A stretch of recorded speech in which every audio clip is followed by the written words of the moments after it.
This is Jay Norris with Brewer FX in Chicago. Today is Tuesday, November the 11th. Thank you very much for attending our video commentary. Before we run through the charts, I do want to point out that futures and Forex trading is a risky endeavor and not suitable for all investors. The charts we're looking at are snapshots of current market conditions, and that may not be representative of future conditions. The first chart, as always, is the Euro US dollar on the left here. Our short-term chart today is the 60-minute chart, upper right.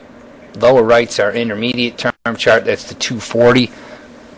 On the left, the daily chart, long-term chart. You can see I have our intermediate trend line drawn on there. You can also see the long-term trend line up above, and the short-term trend line, which can be as short as 2 or 3 bars. In this case, it's about 5 bars, and it's definitely down. My point being, the euro is down on all time frames: short-term, intermediate term, long-term. No reason to take a buy signal for you guys that are end-of-day traders and swing traders. So hard not to imagine that we're going to see a test of these lows down here. Lower right 240, down around 124.5. It's not that far away at all. So I'm going to say we're going to go for that. And if we do, if they take it out, you know, there seems to be some room to run from what I can see. Next market, the British pound.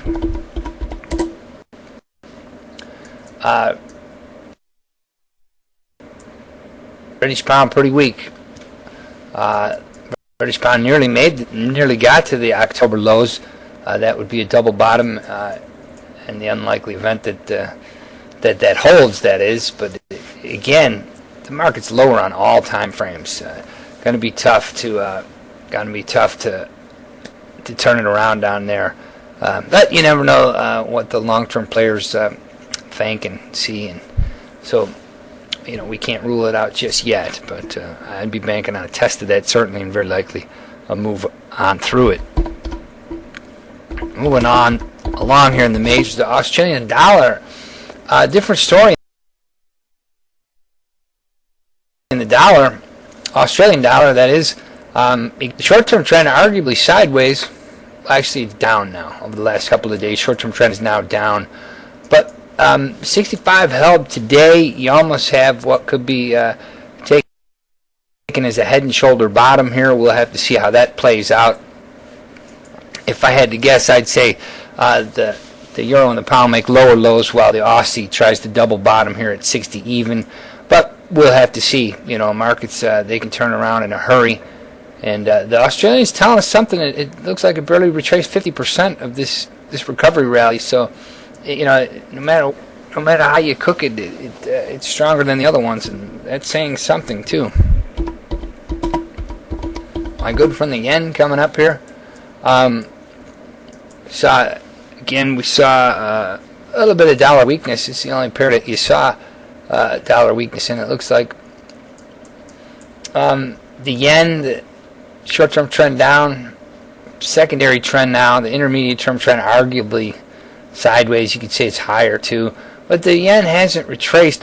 Dollar yen hasn't retraced much here, and you know that's probably telling me that you know, more likely to see strength than anything. That shallow retracement of this recovery rally at least tells me that you know, that market's got some underlying kick to it. No doubt about it. The Japanese definitely don't want to see an appreciating currency. So, you know, no doubt that's in the back of traders' minds also. Canadian dollar moving right along higher. We said the other day we liked it down here because the trade we got on both on the daily here on the left and the 240 on the right here. I'll kick in a trend line for you there.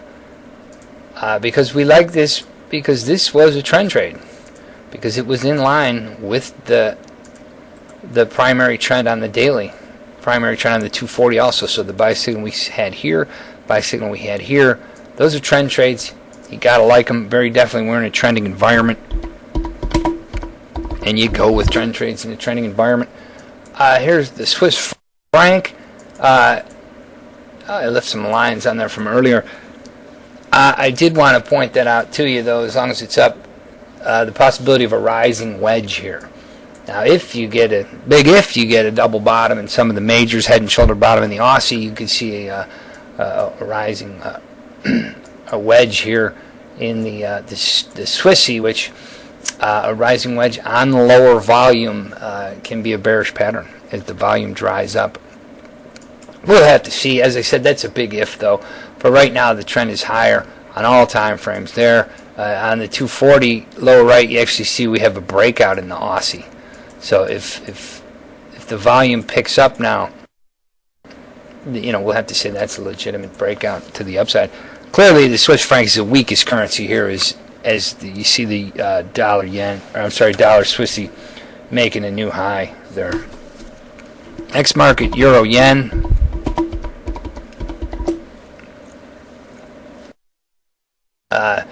Euro yen, pretty good sell-off today. We had weakness here.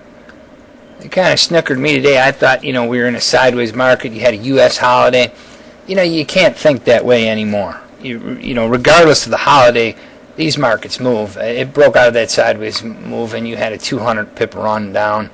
I've marked some retracements here.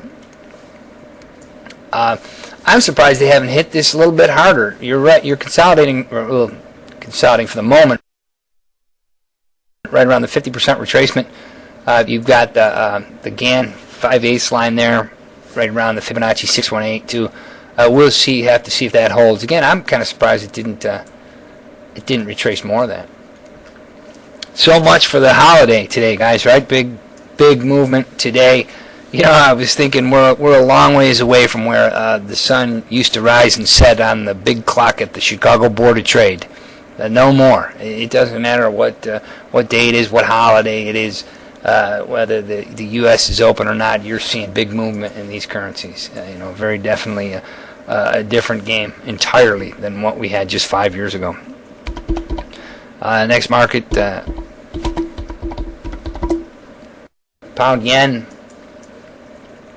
The pound yen, another one. I'm surprised it hasn't retraced more, really. Let me do a quick retracement here on the 240 on the lower right to see where we're at.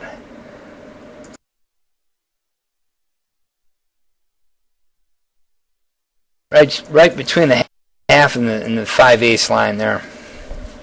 For what that's worth, hard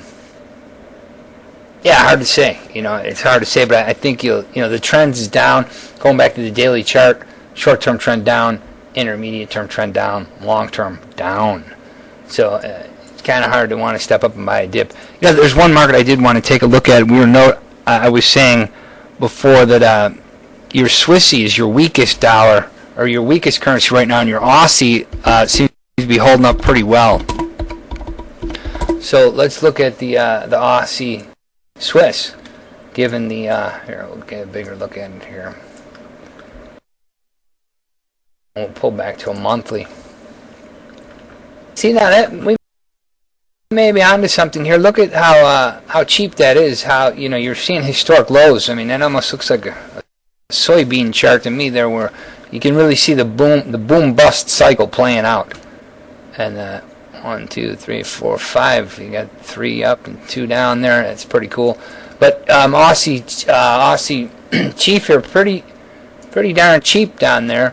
And look at, you could have a head and shoulder bottom here also. That would be one to keep an eye on. Maybe you'll pull down and test 75. But if at some point the majors do bottom and the carry goes down there and double bottoms, you could have a nice head and shoulder in this market. And we'll have to see.